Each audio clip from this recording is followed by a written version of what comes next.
మీ ఎలాంటి వ్యాపార ప్రకటనలకైనా వెంటనే మా ఛానల్ సంప్రదించండి. నమో పిత్రే జన్మదాత్రే సర్వదేవమయాయ చ సుఖదాయ ప్రసన్నాయ సుప్రీతాయ మహాత్మనే.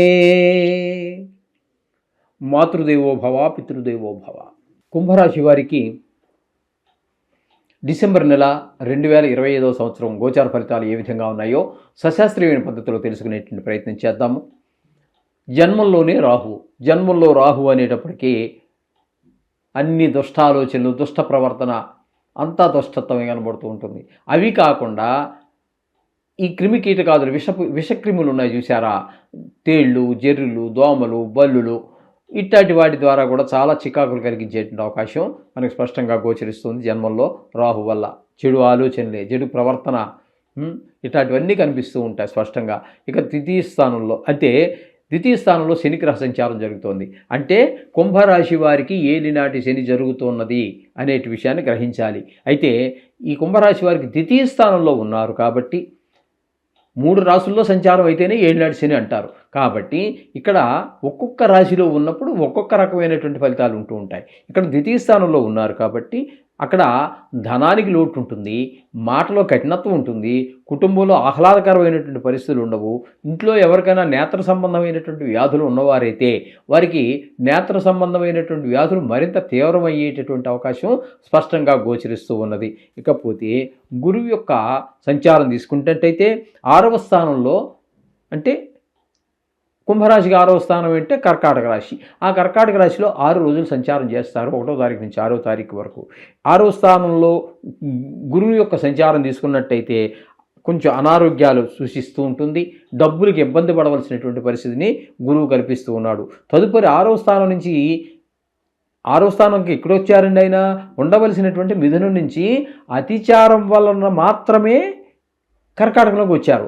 ఇక్కడ 6వ తారీఖు తోటి అతిచారం పూర్తి అయిపోతోంది కాబట్టి ఆయన మళ్ళీ ఎక్కడ ఉండాల్సినకి అక్కడికి సర్దుకోవాలి. అంటే మిథునంలోకి వెళ్ళిపోతున్నారు. మిథునం అనేటటువంటిది కుంభరాశికి అక్కడ మిగతా నెల అంతా కూడా 6 రోజులు పోతే 25 రోజులు అక్కడ మీకు 5వ స్థానంలో సంచారం చేస్తున్నారు.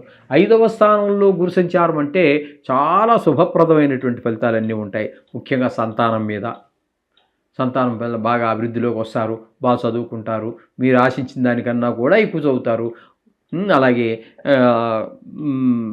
చెడు స్నేహాలు వాటి జోలికి వెళ్ళరు.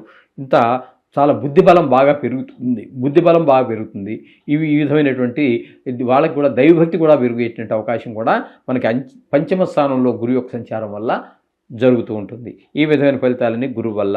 ఇకపోతే 7వ స్థానంలో కేతుగ్రహ సంచారం. 7వ స్థానంలో కేతుగ్రహ సంచారం శుభఫలితములను ఇవ్వజాలదు. భార్యాభర్తల మధ్యన కీచులాటలు, అలాగే జాయింట్ వ్యాపారం చేసేటటువంటి వారి మధ్యన కూడా అభిప్రాయ భేదాలు స్పష్టంగా గోచరించే అవకాశం ఉంటుందండి. ఈ విధమైన ఫలితాలన్నీ కేతు వల్ల సంభవిస్తూ ఉన్నాయి. ఇకపోతే 9, 10, 11 ఈ 3 స్థానాల్లో బుధుని యొక్క సంచారం జరుగుతోందండి. ఈ 3 యొక్క అంటే 9వ స్థానంలో బుధుని యొక్క సంచారం 6 రోజులు మాత్రమే జరుగుతుంది. ఈ 6 రోజుల్లో తండ్రి గారి ఆరోగ్య విషయంలో కొంచెం ప్రత్యేకమైనటువంటి శ్రద్ధ తీసుకోవాల్సిన అవసరం ఉంది.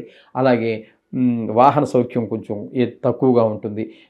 అలాగే దైవభక్తి కూడా కొంచెం తగ్గేటటువంటి అవకాశం కనబడుతూ ఉన్నది ఇక్కడ. అలాగే 10వ స్థానంలో ఈ యొక్క బుధుని యొక్క సంచారం చాలా మంచి ఫలితం ఇస్తుంది. 24 రోజుల పాటు ఒకే ఒక్క రోజు మాత్రం ఏకాదశి స్థానంలో, అంటే ఈ 6 రోజులు తీసేస్తే 25 రోజులు దశమ ఏకాదశ స్థాన సంచారం చాలా శుభప్రదమైన వృత్తి వ్యాపారాలన్నీ బాగుంటాయి, లాభాలు బాగుంటాయి. అలాగే మీరు ఊహించిన కన్నా కూడా లాభాలు ఎక్కువ సంపాదించేది. ఏ పని చేసినా అందులో మీ యొక్క నైపుణ్యం బయటపడుతూ ఉంటుంది. ఇంత చక్కటి ఫలితాలన్నీ కూడా ఈ బుధుడు మీకు సమకూరుస్తూ ఉన్నారు. ఇకపోతే రవి యొక్క సంచారం కనుక మనం తీసుకున్నట్టయితే 10వ స్థానంలో ఒక 16 రోజుల పాటు సంచారం చేస్తున్నారు. తదుపరి 15 రోజులు ఏకాదశ స్థానంలో సంచారం చేస్తున్నారు. ఇక్కడ చూడండి ఎంత అద్భుతమో. ఇక్కడ బుధుడు ఎంత మీకు అనుకూలంగా ఉన్నాడో ఇక్కడ రవి కూడా అంతే అనుకూలంగా ఉన్నాడు. ఏకాదశ స్థానంలో 10వ స్థానంలో 16 రోజులు వృత్తిపరమైనటువంటి అభివృద్ధి స్పష్టంగా మీకు అనుభవంలోకి వస్తుంది. తదుపరి 15 రోజులు ఏకాదశి స్థానంలో ఉంటున్నారు. అక్కడ ధనానికి అసలు ఏమాత్రము లోటు రానివ్వరు. వృత్తిపరంగా బాగుంటుంది, ఆర్థిక పరంగా బాగుంటుంది. ఏ పని చేసినా అందులో మీ నైపుణ్యం కొట్టొచ్చినట్టు కనబడుతూ ఉంటుంది. అలాగే కొంత రాజకీయ పరిజ్ఞానం, అంటే రాజకీయాల్లో ఉన్నవాళ్ళు కానీ, అలాగే రాజకీయంతో పరిజ్ఞానం ఉన్నవాళ్ళు కానీ అందులో రాణించడం కూడా జరుగుతూ ఉంటుంది. రాజకీయాల్లో ఉన్న వాళ్ళకి ఈ దశమ స్థానంలో ఉన్నటువంటి ఈ రవి చాలా అనుకూలమైన ఫలితాలు ఇస్తారు. ఎందుకంటే ఈయన నవగ్రహాలకి రాజు, దశమస్థానం అనేటువంటి వృత్తికి సంబంధించినటువంటిది. కాబట్టి మీకు చాలా చక్కటి ఫలితాన్ని దశమస్థానంలో ఉన్నప్పుడు మొత్తం నెలంతా కూడా మీకు రవి పూర్తి అనుకూలురే. ఇకపోతే కుజుడిని కనుక తీసుకున్నట్టయితే దశమస్థానంలో 7 రోజులు అది వృత్తిపరమైనటువంటి ఇబ్బందులు కలిగిస్తాడు. ఏకాదశి స్థానంలో 24 రోజుల పాటు అద్భుతమైన ఫలితాలు ఆయన కూడా ఇస్తున్నాడు. ఏకాదశి స్థానంలో డబ్బులు, ధనార్జన, వ్యవహారంలో ఒక నైపుణ్యం, అది కూడా ఆయన కూడా మరి ఈ సైన్యాధీక్షుడు కాబట్టి కొంత రాజకీయంగా కొన్ని సాహస కృత్యాలు చేయడంలో ఆయన అన్నిట్లో కూడా సహకరిస్తూ ఉంటాడు కుజుడు ఏకాదశి స్థానంలో ఉండంగా.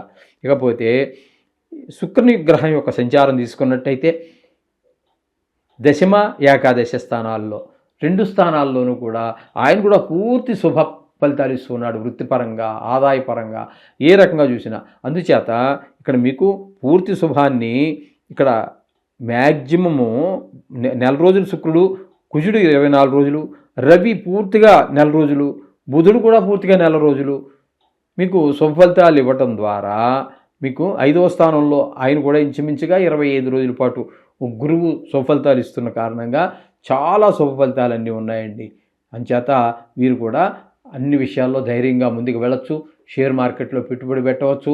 సినిమా రంగంలో వారికి, అలాగే టీవీ రంగంలో ఉన్నటువంటి వారికి చాలా అనుకూలమైనటువంటి ఫలితాలు వస్తూ ఉంటాయి. ఈ విధంగా మనం ఈ కుంభరాశి వారి ఫలితాలు చెప్పుకోవాలి. అయినప్పటికీ కొన్ని గ్రహాలు ప్రతికూలత ఉండనే ఉంటాయి కాబట్టి ఆ నవగ్రహాలను ఒకసారి రోజు స్మరించుకోవడం చేయండి, సరిపోతుంది. శుభం.